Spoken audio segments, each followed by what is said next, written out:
What's up, Wise Take? Welcome to another edition of the Wise Take NFL DFS podcast. I'm your host, Patio Joe, and I'm joined here by my man, Paulie D.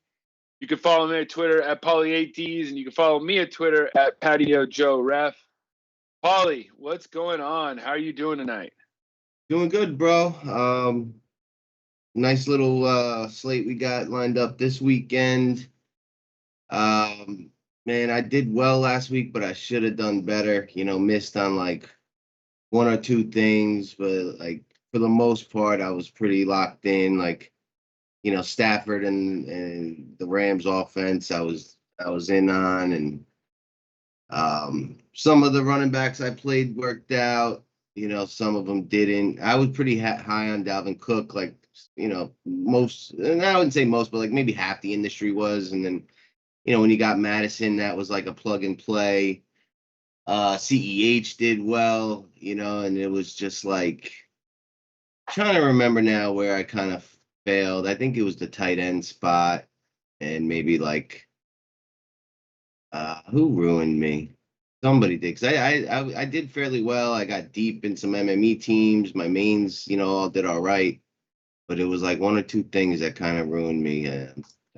Struggling to remember what it was right now, but I think we have kind of a similar week. I feel pretty good about it. I think this is a harder week in terms of like the field recognizing certain spots, and we've got more data now to back up what we're looking at, and I think that only makes things better for us. Yeah, I mean, week 3 for me for cash games on both sides was awesome. My DraftKings lineup, we spoke a little bit. It smashed. It was in the top 15%. I had guys like, Stafford was our quarterback. We talked about it. Madison was just a plug and play. CEH was just too cheap. My receivers, Kupp, Portland Sutton, Keenan Allen, and then Godwin was in my flex. Hawkinson was probably the one that kind of probably let us down, as we were talking about with tight end. On FanDuel is the same thing. I thought Barkley's was just too cheap at $6K. Plugged him in with Madison, and then had the receivers, the combo of DK Metcalf, Cooper Kupp, and Chase Claypool. I think on cash games, we are getting to the conversation of having a wide receiver in our flex spot more often than we did before, maybe a few years ago. Yeah, absolutely. Like maybe more so on DraftKings, because of the point per reception, but certain slates, where the running back pool is weakened and there's nothing either value or high end, like the receivers, the way the game's going with so many teams passing so much more, the receivers have such high ceilings, where we don't even have a ton of bell cow backs anymore. You're seeing more and more splits, and like, unless they're really involved in the pass game, they don't have the same ceiling as these receivers who, there's like a couple examples out there, like the what's his name on the Bills, the second wide receiver 2 and 3, both, balled out, but what's his name? The white guy. What's his name? Cooper Kupp? No, on the Bills. Cole Beasley. The guy had 13 targets, caught 11 of them for 98 yards. Like there's no running backs that are going to get that type of work. I mean, Najee Harris actually did, but it's rare. And you got guys like that are priced like under 5K. It's just. The pass game is where it's at. I've been playing receivers in the flex, for a long time as a GPP player, and when I first started doing it, I got a lot of pushback on it, and now it's, I feel on DraftKings, even in cash, it's gonna become the norm, but it'll be slate dependent. It just depends what's out there. But last week it was certainly the week to do it. So this week looks like we got a very interesting slate. What we're going to be doing, again, like we've done in the last few weeks, is we're just going to be building a team on both DraftKings and on FanDuel really quick, kind of just giving our thoughts and stuff, and then moving on and going on to what we just moving on to the rest of the week. Obviously, be looking for our articles that will come out sometime on Saturday. So that being said, Paulie, I'm going to kick it off to you because you're more of a DraftKings guy. I'm more of a FanDuel guy. Which way do you want to go?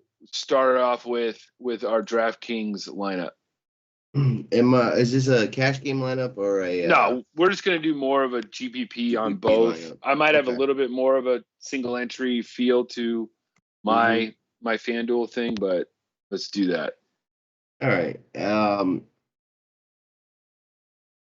This is early in the week. I'm not heavily familiar with like the depths of the slate, but like the first thing I guess I would want to do is take a look at the high end running backs and receivers to try to get an idea of like what my build's going to look like. You're going to want some exposure to the offenses in the Rams-Arizona game.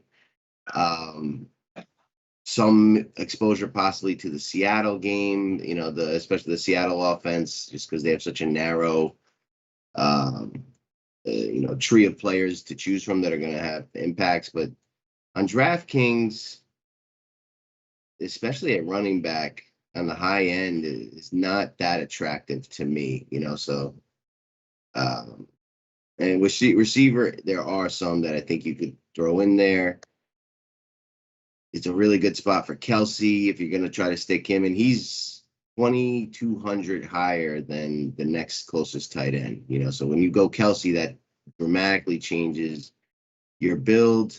And looking at quarterbacks, we touched on it right before the show. Like, the mid tier seems to be like the spot to go. So I think you're going to want to look for, obviously heavy correlation with like mid-tier to value stacks. And that's another thing, like with the pass game blowing up that I really like dawned on me last week is like the stacks with the cheaper receivers are really what create like a ton of upside. Like, yes, Cooper Kupp did really well, but if you stack Stafford with Van Jefferson and Deshaun Jackson, like two receivers that were like almost min price, who, both got around 20 points with Stafford's 30, that's 70 points through three guys with minimal salary. Then you can really load up on all the other spots and have like a massive ceiling lineup. So that's something I'm going to be targeting more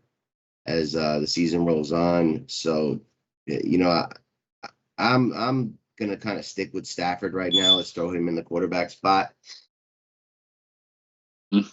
I think him and Russ are really attractive. You know what I mean? Like in that 7K range on DraftKings. I'm not sure what they are on FanDuel, but I'm going to roll with Stafford. Yeah, Stafford. We'll get to it when we go to my lineup more. But to me, I feel like it's either a quarterback to start the week. It's either Stafford or Russ, almost on any lineup to start off with right now. Just looking at the slate, we talked about it earlier. Mahomes and Allen. I mean, Allen's in a smash spot, but they could take the foot off the pedal after 3 quarters and take him out. They could run the ball. Kyler Murray's numbers against the Rams have never been good. Lamar is hurt and going on the road against a good defense. Jalen Hurts, all you're hoping for is garbage time. So that leaves you to Russ and Stafford, who on DraftKings are 7,000 and 7,100. Just some tremendous values. Stafford is going to throw it 50 times again, like we talked about. Who would you want to pair with Stafford? Which Rams receiver and which bring back would you want to bring up?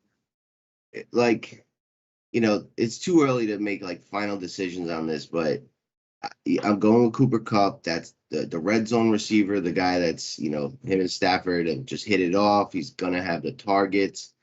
Ideally, I think you want the Cardinals to kind of get the lead and have Stafford and company chasing down. But, the McVay, from my experience, is very predictable, right? And if you look back on the history of how he's attacked these defenses when they've been in the form that they are. Like Tampa, since getting the Ndamukong Suh and company, they've been a pass funnel for the last few years. And McVay has, whether it was Goff or now Stafford, just thrown essentially 50 times a game against it multiple times. And it's the same against Arizona. Goff threw 47 attempts, 45 attempts. If you keep going back, you'll see like that's his approach versus these defenses. And I expect the very same thing. So I'm going to go Cooper Kupp. And then I'm going to go Van Jefferson. Him and Deshaun Jackson are 100 apart. They're interchangeable. I'll make a firmer decision on that as we get close to Sunday. But I think all four receivers in any different combinations can be used here. And, the Deshaun Jackson, I actually did have him in a handful of lineups. I did build 75 lineups, so it's a lot easier to do that versus like 3 to 5. I don't think I would have the balls put him in like a main team. But that was actually my best team with Deshaun and Stafford. And like what a nice piece to this offense. Like he's always been a downfield threat. And like no one's going to be able to really focus on him when you got everyone else to worry about. Even if his snap share is low, like 3 catches, 120, a touchdown. He scored 21 points at min price, and he's 3.8. Like him or Van Jefferson, just when they go off in that stack, you're going to have a good week because that value play is so critical. So that Kupp and take your pick, but I'll go Van Jefferson. I just think he'll get more snaps. And who do we want to bring it back with? Cardinals, is it Christian Kirk? I don't think Hopkins is healthy. So is it Christian and he's Kirk? got a really tough matchup. Again, like I think any of the three, AJ Green, Rondell Moore, or Christian Kirk, are fine. Kirk's lining up in the slot more. Yeah. Kirk or Rondell Moore, I like. I'm fine with Kirk though. For the purpose of this team, but I think Rondell Moore or Kirk over AJ Green because of the it's on turf and speed, and I think the speed is where you really want to aim this game. But really, all three at their prices are just awesome. Like we got 4 guys from one game, and 4 of them are under 7K. The 3 of them are under 7. We got room to put other good players in this lineup. All right, let's move down to defense right now. This is my question that I'm going to pose to you, because on FanDuel I like him maybe even a little more. But do you think Ben Roethlisberger is just toast? He's this gunshot. He's toast. So then he's on the road. Cast is as well right now. You know what I mean? We don't have Juju. Deontay's limited. We don't know if he's coming back. To me, it's Packers defense. They're 3,300 on DK. On FanDuel, they're 4,100. And I feel like the recipe of, obviously the Bills are in a great spot against rookie quarterback Davis Mills. That's 4,300. The Titans against a rookie quarterback against the Jets. That's way too expensive too, especially on DK. The Saints at home in the dome, first time against Brown Jones. Giants. Not going to do it. The Bears against I don't like it. The Broncos against it. Just, to me, it comes down to either the Packers, which I want to kind of click them in right now, or I wouldn't even right now, just looking at it, maybe the Falcons at home against Washington. They're 2,300. We're really dumpster diving like we did last week with the Bengals. But why don't we just put in the Packers right now? Yeah, totally. I just love their defense. On first look, they were my favorite one too. I don't think they'll be that popular, but now that was your favorite one too, like maybe it is more obvious than I thought. And they're a good defense, and Pittsburgh's in trouble. They got injuries all over the place. Roethlisberger is toast, like as you mentioned, and yeah, I'm with it. Let's do that. Yeah, see, I think that it might go a little bit under the radar. I really do. I think that people still see the Steelers, and they think the aura of the Steelers. They see the big game, Ben and Rodgers, which, by the way, this is only Rodgers' like 3rd start in his career against the Steelers, which is weird because he's one of them was in the Super Bowl, and the other one was just some other times he's been hurt. So I feel like this is a game where it'd be like, oh, it's going to be a big game, whatever. And I feel like this could be a huge blowout, like I agree. Big time. I don't see Pittsburgh hanging in at all. So okay, so we got that. Let's move to the running back. Yep. I think we got some decent running backs this week. Obviously, Derrick Henry is a play that we could look at. I think that he's going to be the focal point of the offense because we might not have. We're definitely probably not going to have A.J. Brown, and Julio is doing the same old Julio thing. So I'm not sure we want to go there. The guy that I'm looking at maybe to get a little bit of salary relief. There's two guys, but the one guy that sticks out is Jonathan Taylor at 6,300 going up against the Dolphins, who just gave up over 100 yards to Peyton Barber and the Las Vegas Raiders. What do you think about Taylor? What else do you think? I'm thinking maybe DeAndre Swift is another name at first look. I think Chuba is fool's gold this week. Chuba Hubbard. What do you think? I think you can run on Dallas, but he's not like a value play. That at least on DraftKings he's 5'9". Like 400 more you get Jonathan Taylor, 200 more you get Antonio Gibson. Like he did not stand out to me at all, and I expect Carolina to throw a ton in that game. I don't think Chuba ends up being in like the top 10 running backs on this slate. Let's touch on Taylor real quick. So Marlon Mack asked for a trade. I think he'll be a healthy scratch. I think he's done with the team, but keep an eye on that. He was eating into the carries in week 2. And then is Nyheim Hines dealing with any kind of injury, or is he totally fine? He seems fine. He seems fine. Okay, so but with getting Marlon Mack out of the equation, I mean, Jonathan Taylor, when you look at his game logs, like his touches are not great, but I could see that popping off here, and I love targeting matchups, more so than just the volume, and with the injuries they're dealing with Wentz and some of their receivers, like I think that they would love to run Jonathan Taylor and have him break out here. So I do like him. Before we come down to the mid tier, though, I just like, Derrick Henry for sure. I don't love taking running backs against the Jets, but with the new offensive coordinator in Tennessee showing us his willingness to pass to Derrick Henry, like that is going to make his ceiling certainly high. And initially, like my thoughts on Derrick Henry coming to season is there's just too many mouths to feed. I don't think he'll have as good of a year because he's not going to have the same market share of the offense. But with A.J. Brown out and Julio dealing with injuries, like, he'll probably play, but he's not 100%. They probably should get a lead in this game. Like, there are signs that point to Henry, being a really good spot. But I think Kamara also sticks out on the turf against the Giants D. Like, 20 carries in 2 of the 3 games. And, we know the targets can be there and his, ability in the pass game. Do you have like a strong lean between those 2 guys? I mean, if we're going to go safe, I'm going to go with Henry because I just think that they're going to run them into the ground. I mean, on FanDuel, he's 10-2. So that's really expensive. I don't play DK enough to know if 8,800 is just too exorbitant. I feel like we could probably fit him in. Not at all. And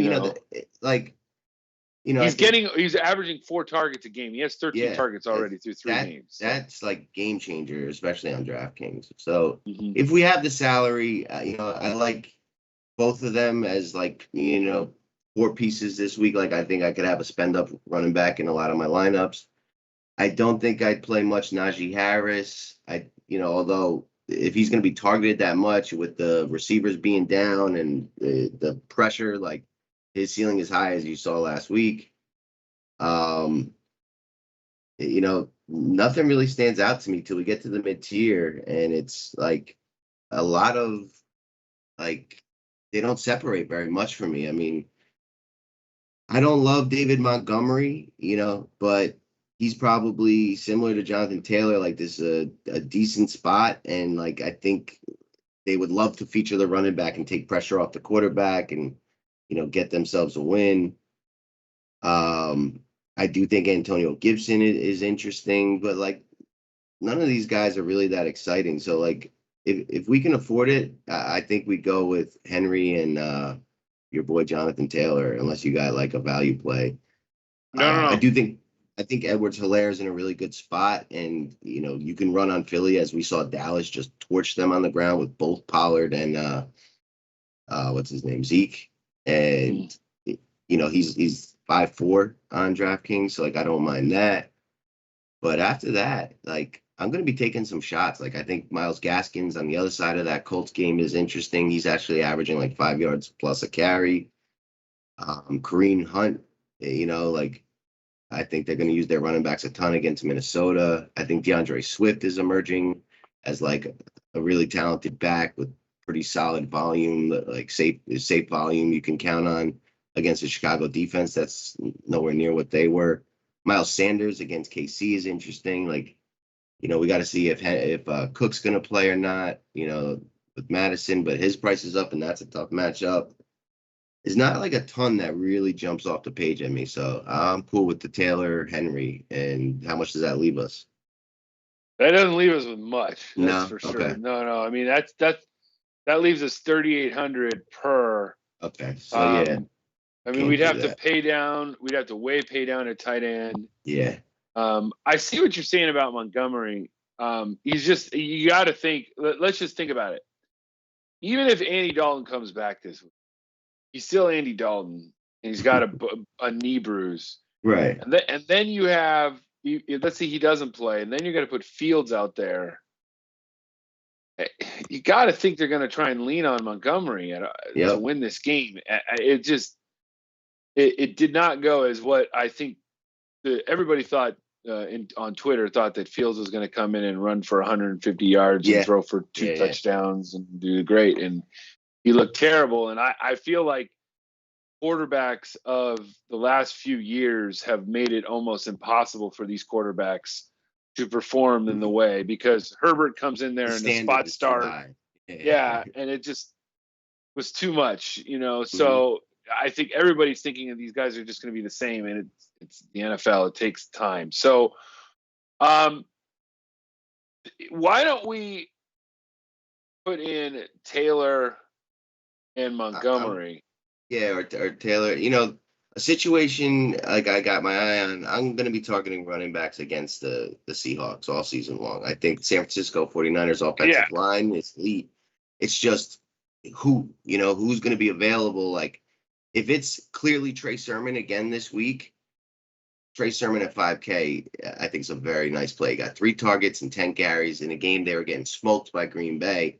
So, they weren't going to run, but they could easily, jump out from a lead. This game could be close. I think if it's clearly going to be Trey Sermon's backfield again, that is an elite matchup with like how good San Fran's line is versus how bad Seattle's run defense is and how cheap Trey Sermon is. But, for the purposes of this lineup, go ahead.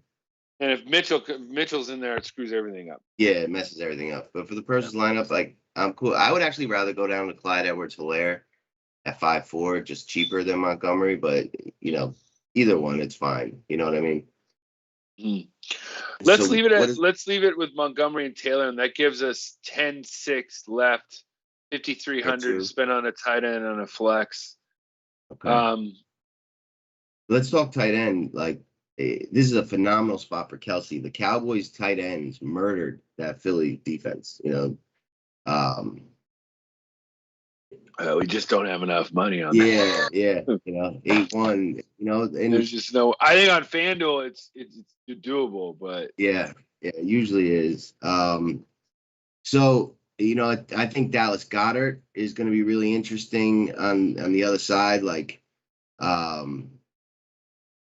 he's He's averaging like 12 yards a catch right now. He's clearly a guy that they're going to need. Kansas City is actually decent against the pass, but not against tight ends. I can see TJ Hawkinson bouncing back, having a good week here against the Bears. Kyle Pitts is going to have a good game soon. I like Gesicki with that 30% target share with Brissett last week. They played him as like a receiver pretty much. Yeah, I do like that. I do like that. They pretty much played him as a receiver. I don't know what the snap share differential was, but he lined up at a receiver like 40% of the time or something ridiculous and popped off for 12 targets. And I think that'll continue. And I actually like this game to score points. Like I think at the end of the day, you're going to see like a 31-28 score, close game.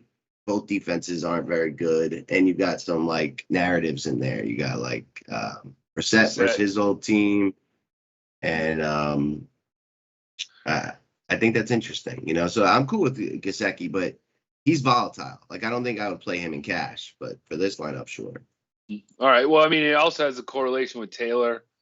It's a little bit of a thing. So that leaves us 6,600 for a flex. I mean, it's a pretty good player. DJ Moore is going to do phenomenal against Dallas. I like that. I also like Deebo Samuel, but not more than DJ Moore. I'm gonna talk about Deebo in a minute. Okay. All right. Let's save Deebo in a minute. All right. Why don't we put in DJ Moore for the same? Because I agree. I feel like the volume's going to be there. Even if they put Trayvon Diggs on him, I still don't think he's like a shutdown corner to where they're, again, here's another thing. With no CMC, those targets have got to go somewhere else. And I feel like it's going to be a little bit of distributed to everybody. I mean, Moore is going to be the guy. I like, I like Terrace Marshall. If you were building 150 teams, I think Terrace Marshall has some appeal just because absolutely. He's definitely a rookie just brimming to break out because they don't seem to like Robbie Anderson right now. So who knows? He's another guy that might, do it. I would like to say though, like, I think I would find the room to get DK Metcalf in this lineup. If you saw what Devontae Adams did to that San Francisco secondary, we're gonna get there, Paulie. Okay. Why don't for this exercise we just leave with DJ Moore, and that's gonna be fine. Our DK lineup. Let's switch over to the FanDuel portion. CK, if you could do that for me, thank you in the back.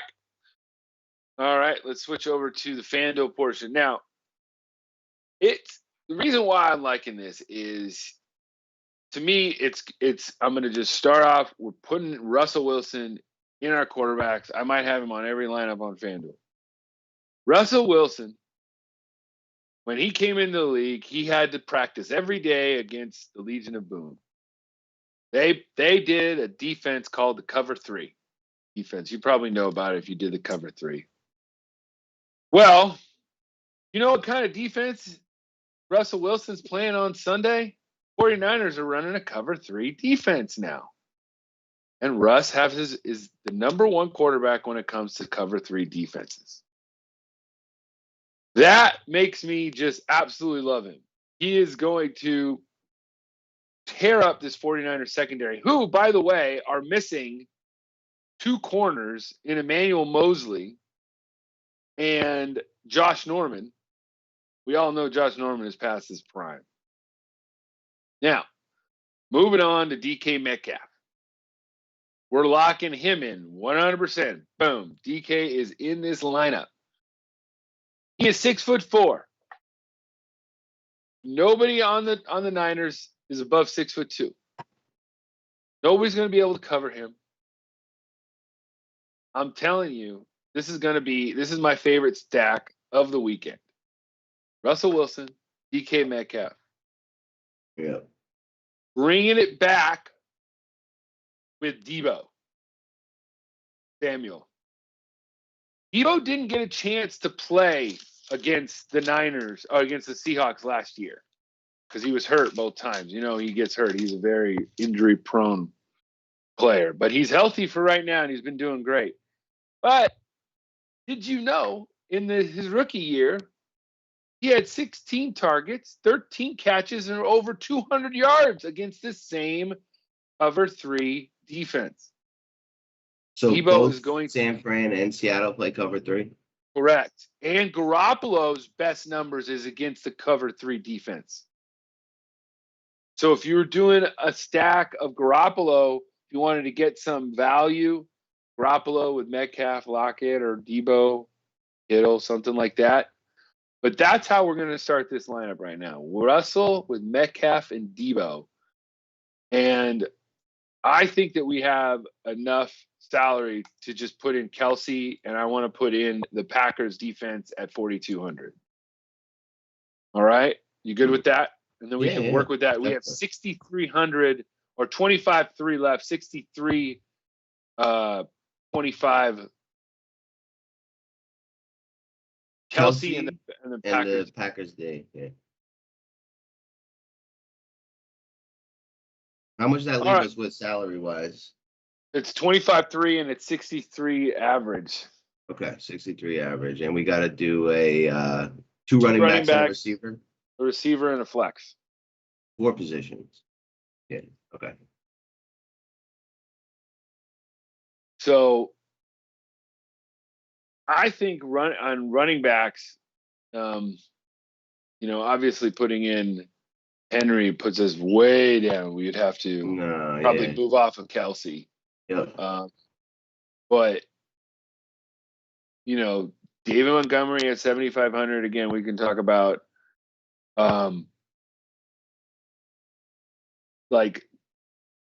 Chuba Hubbard at 63 is not great. Miles Sanders for 200 more. Jonathan Taylor at 6'6". Yeah, Jonathan Taylor. That's where we're at. I couldn't find him. Okay, let's put in Taylor also because he's 6'6". All right, there he is. Okay. And then to me, 5,900 Trey Sermon, like I said, we talked about it before. Would you run this lineup with Sermon and Debo? Like sure, this I was going if he was playing? As long as it's not like a 3-man share, they have 3 active guys in the backfield who could get carries. Like if it's going to be clearly Sermon, yes. Mm-hmm. If not, then obviously, yeah, I know I'm with you on that. The ceiling's kind of capped, and it's like we could probably find something else. But yeah, because he's supposed to be like the shifty 3rd down pass guy, when what's his name, the guy who got injured first week was going to be there. Like Sermon was going to kind of be like the 3rd down pass game guy. Mostert was going to be the 1st and 2nd down back. So like he could be used more in the pass game, but being that cheap, sure, absolutely. And I like getting more than just, quarterback, receiver, opponent receiver. Like I like, more pieces of a, getting more and more correlation. So that's fine. And that probably helps us salary wise for the last 2 positions. All right. Yeah, let's do that. Let's just figure that Elijah Mitchell is out and Trey Sermon is a starter. Obviously it changes things and it might change things on Sunday. Another thing, if Darrell Henderson is out again, I think Sony Michel at 5,800, just on strict volume alone, he did pretty damn well against a really tough Bucs defense. Yeah. And he got 4 targets, 3 receptions. You got to figure all those numbers would kind of go up against the worst Cardinals. They just let James Robinson run all over them. Yep. So, part of the Rams' game plan on Sunday was keep Kyler Murray off the field. So let's run the ball. Mm-hmm. So in that final receiver spot that we have open, like we don't have anything from the Rams Cardinals game. We've got potentially both Giant Slayton and Shepard out. Like does does this become a good week to play? What's his name? Galladay. Holiday. For cheap with no one else to throw to. Do we want parts of the receivers in the Carolina-Dallas game? Like, is there a can't miss spot if both the Pittsburgh receivers are going to be hurt?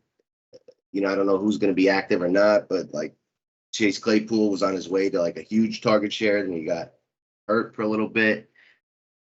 That could be another situation, although I'd almost rather one of the other Steelers receivers be there to take what's his name, the cornerback that's really good, so he doesn't focus on Claypool. But which of these situations do you want to have exposure to? Should we get a Rams receiver in there, or like what are you thinking? Well, I mean, we got Christian Kirk is 6K.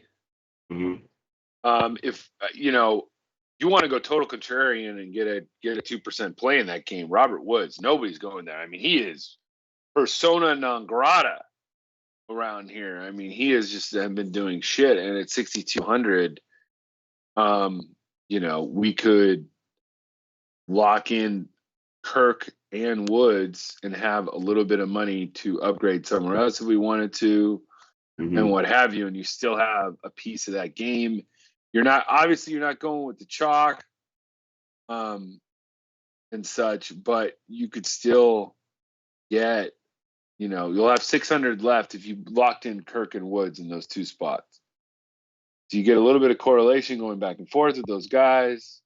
You get a piece of that game. If you wanted to, I mean, you could upgrade. If you didn't want to go to a Sermon at that point, you'd have 6,500 to pay up at another running back spot. You can get guys like Miles Sanders, Kareem Hunt, Chuba Hubbard. At that point, Hubbard becomes a decent because he's at least going to get the ball.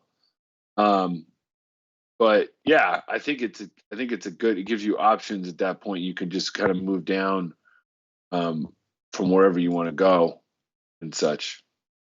Yep. Off the board receiver that I think is definitely worth looking at on DraftKings, but even on FanDuel, Corey Davis, revenge spot against Tennessee, clearly the number one for the Jets, and I think the Jets offense, has their best game of the year. They've been blanked, I think, 2 weeks in a row, but the Tennessee defense is awful. They don't get much pass rush on the quarterback. Like, I think that the Jets will be able to at least execute their offense like they haven't been able to the last 2 weeks against the Patriots in Denver. In week 1, they played Carolina, another stud, but Corey Davis caught 5 on 7 targets for 2 touchdowns and 97 yards. He had 10 targets last week against Denver, 5 for 41. Against his former team, who's terrible against the pass. He's cheap on both sites. I think he's an interesting off-the-board play. I just wanted to put that out there. All right. Buffalo cheap receivers, like Buffalo's an offense capable of throwing a ton of times. They're efficient. And it's not just Diggs anymore. Beasley and Emmanuel Sanders are, cheap candidates to pop off like they did last week every week. But this is a really good matchup against Houston. Here's my thing. I think Sanders is more FanDuel and Beasley is more DraftKings. I'm with that. Beasley has more targets than Diggs after 3 weeks. So Beasley has 30 targets. Yeah. He's got, 23 catches. So on DK, he's way more valuable. On Sanders is, but he has 0 touchdowns. Where, Sanders only has, half the catches, 18 targets and 2 touchdowns already. So it's basically, what do you want to do? I personally think that, that's the way I would go with, but I like that, especially on DK. Beasley's price is way too cheap. Yeah, way too cheap. It's just because he's been years of not having any respect. DK's always slow on like adjusting to a guy who's like breaking out, unless he's like good like from the start. But if it's a guy who's been like mediocre most of his career, it take a long time to raise his price. And while you were just describing that, I was like, who did Buffalo do that against? And it's the Redskins. So like, I like attacking, the matchups, right? So does Atlanta's pass game finally get going against this Washington secondary that just got torched by, these Bills receivers? And who, is this Calvin Ridley? Does he finally, pop off a monster? Or, who else? Maybe it's Kyle Pitts this week finally. I don't know. But I think there's something there. I mean, Calvin Ridley just hasn't really been getting the touchdowns and like the yards after the catch so far. But he's going to be low owned, and he's interesting. We know he's got big upside.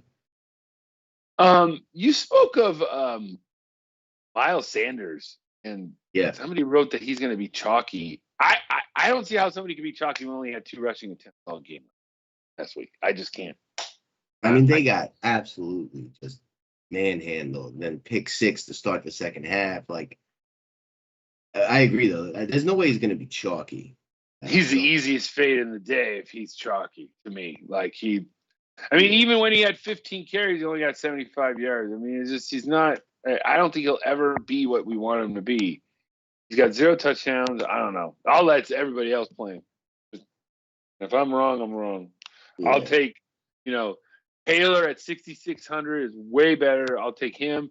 CEH is 6,700. Hunt 64. Even Hubbard I'll take over Sanders this week. You just don't know that Philly offense. It's basically, to me, it's Jalen Hurts and then mishmash. Yeah, I would say that Miles Sanders is not in the top 10 highest owned running backs. I'd be shocked if he's chalky. At least on DraftKings. I mean, I'm not as keen on the FanDuel side, but I just can't see it. I don't see it. I don't see it at all.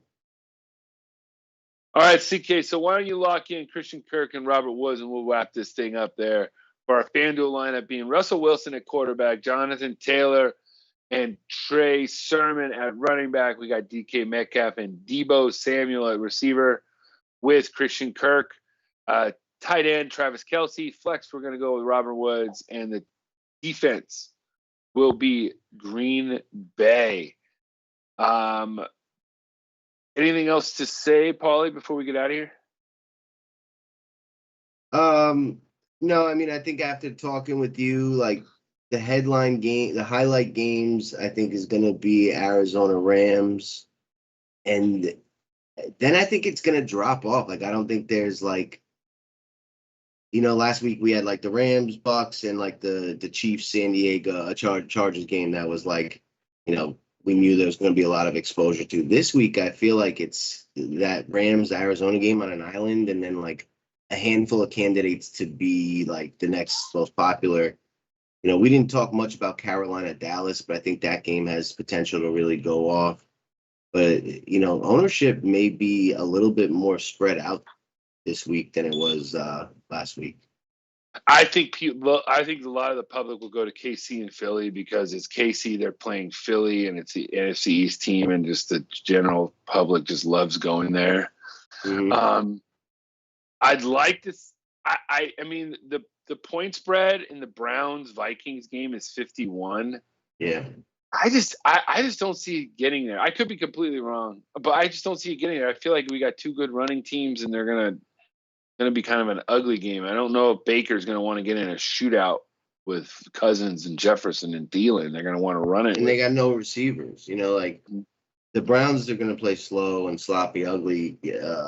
Kirk Cousins is on freaking fire. He's having a great season so far. Like, if the Browns jump out, 14-0, 17-3, then the game could pop off because I think they're capable of chasing down anyone if things go well. But I agree. I think both teams are going to run the ball. The clock's going to be moving. Both teams have decent to very good defenses. I don't like the over in that game either, but I could see it having some DFS appeal. Like, you grab the running backs from the Browns and the pass game from the Vikings, and those are players people like. I kind of feel the same thing about San Fran, Seattle. Like, I do like that game to go off more, but I am not high on San Fran at all. Mm-hmm. Like, I wouldn't be shocked if they just didn't show up, like, offensively. And I don't think in Seattle is like dramatically declined in terms of like hurry up plays from week 1 to week 3. Like they only like no huddle like 6% of the time in week 3. And, it's like same as last year. It's like let Russ cook. And then they totally like changed up their style. And it's because their defense is so bad that they don't want to like keep their defense on the field the whole game. Because, I think Russ could throw it up to DK and they could have 2-play drives all game long. But, they're like kind of like drifting away from that. And I'm not convinced that game's going to be a shootout. It could, but I'm not convinced of that. And I don't think the field will. Like we talked about, I don't think the field's going to be too high on Green Bay, Pittsburgh. It's like, it's that Arizona Rams game's going to just be like far and away the one that people want exposure to, and everything else going to be really spread out, I think. Well, yeah, and one other thing is, don't forget Stefanski was the offensive coordinator in Minnesota before he went to Cleveland. So he knows that team pretty well. True that. So, all right, that's going to do it for the NFL DFS Wise stream for week 4. Be sure to check us out here at Wise Take. Join the nation. Promo code NFL20. You'll get Paulie's article on Saturday. You'll get my article sometime on Saturday. DK comes out with a core article also. So be sure to hit us up. We're also in the Slack chat, basically answering questions right up to kickoff. I do sometimes have a Sunday morning update, so be sure to check my article for that. So besides that, Paulie D, I just want to say peace. Get out. We're out of here. So for Mr. Paulie D, I'm Patio Joe, and as our man CK says in the back, good luck.